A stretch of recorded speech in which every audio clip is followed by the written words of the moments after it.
Good morning, and thank you for having us. My name is Rita Taddonio. I'm the interim director at Providence House for the moment. My regular job is the chief program officer. I'm a licensed clinical social worker by trade. Well, I was going to tell you a little bit about our history, and I think I will come back to it just a little bit, even though it might be redundant from what Greg said. In 1978, Sister Elaine Roulet was up in Bedford Prison, and what she noticed is that many of the women who were being released back into community had no safe place to go. And so basically, at that time, a lot of convents uh, were built for 15 and 20 women, but not as many people were entering religious life. And so they said, "Oh, we have room. You need a place to go. Come." And so that simple act evolved into this agency. And I think it's important because it's really women responding to women, to looking at a need that happens and saying, what can we do? We continue to provide not just a roof over someone's head, but a safe, emotionally and physically safe landing place. I think what was so powerful in the beginning of our roots is that the sisters lived with the women.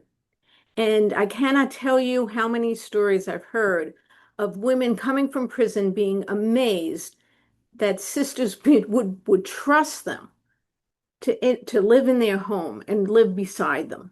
And they learned so much about community. And so we strive to continue that.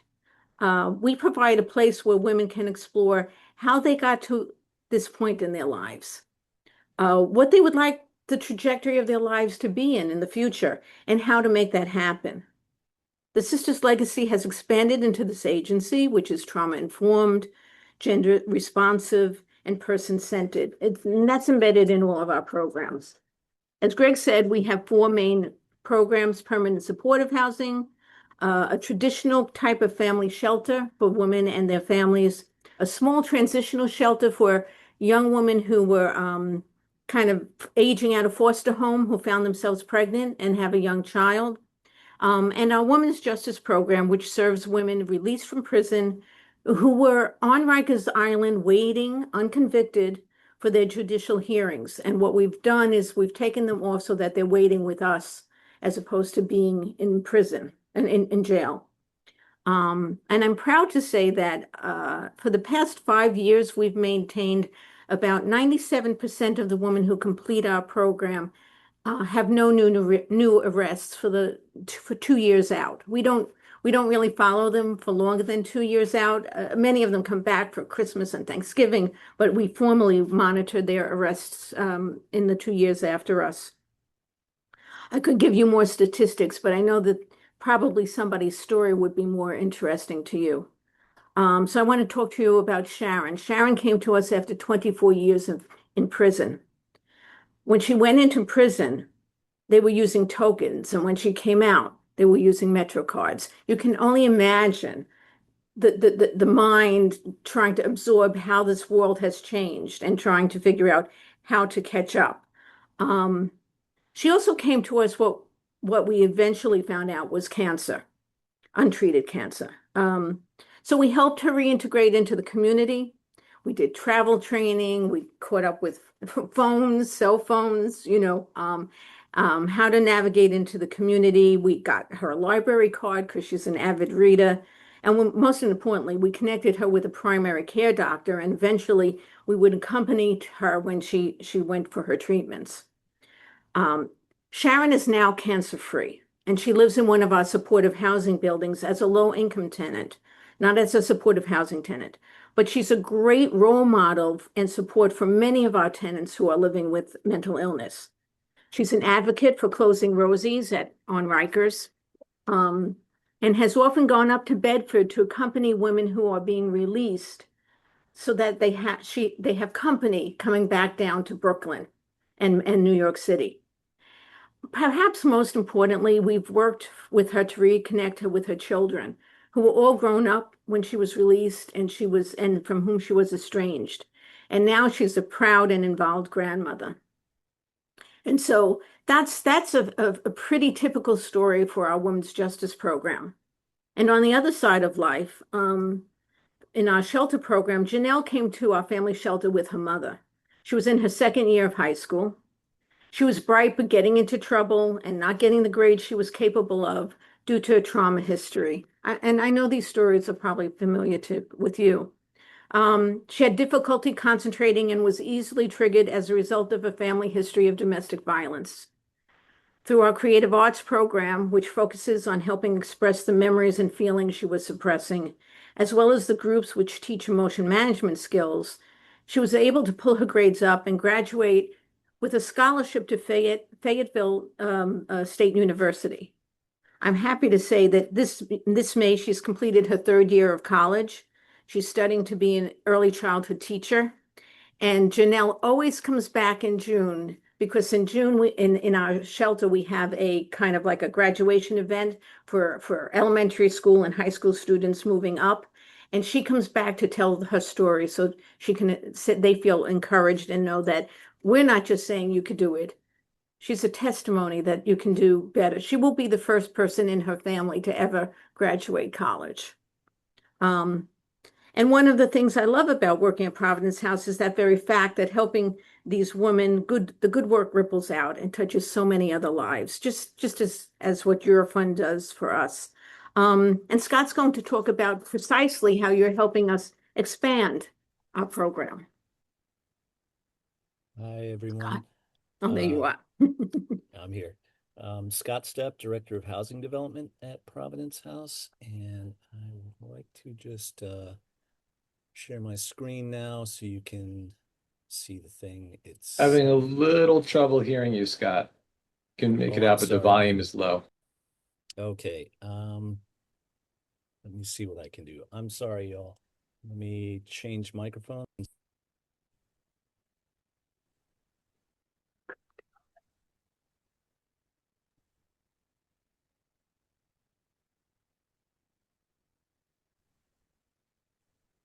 Is this any better?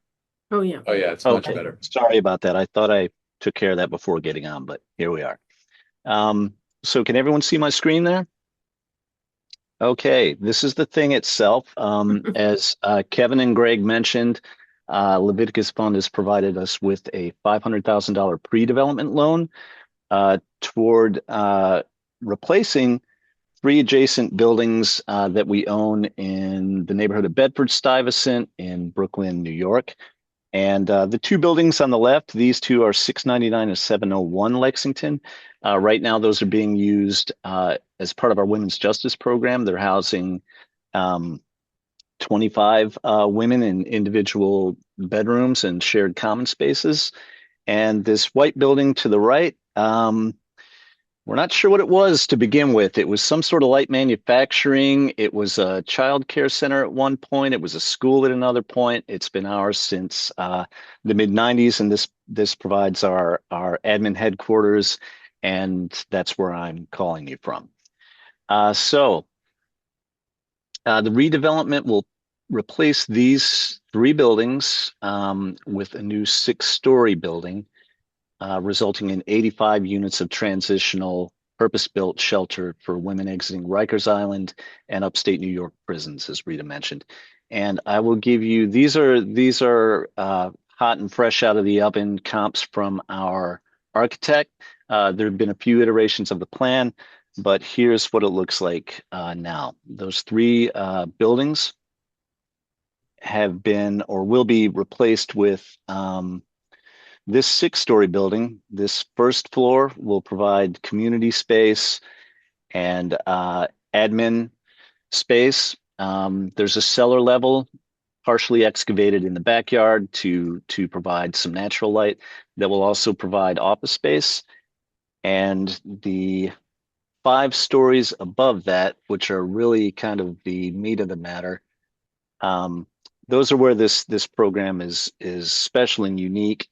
And I think I will ask Rita to tag team on this because she was very, very closely involved, obviously, in the design of the residential space, and she will kind of give you the concepts we were working from. So this design is very intentional and based on what we've learned about serving women with justice involvement over the years. It also was informed by focus groups we had with women living in our women's justice program and also former residents. So as you can see here, for the residents, it's each floor will be a contained unit of 17. And the idea about that is we again we want to promote a sense of emotional and physical safety, and we also want to be able to build community. You can't build community with 40 people or 200 people, but you can build community with 17 women.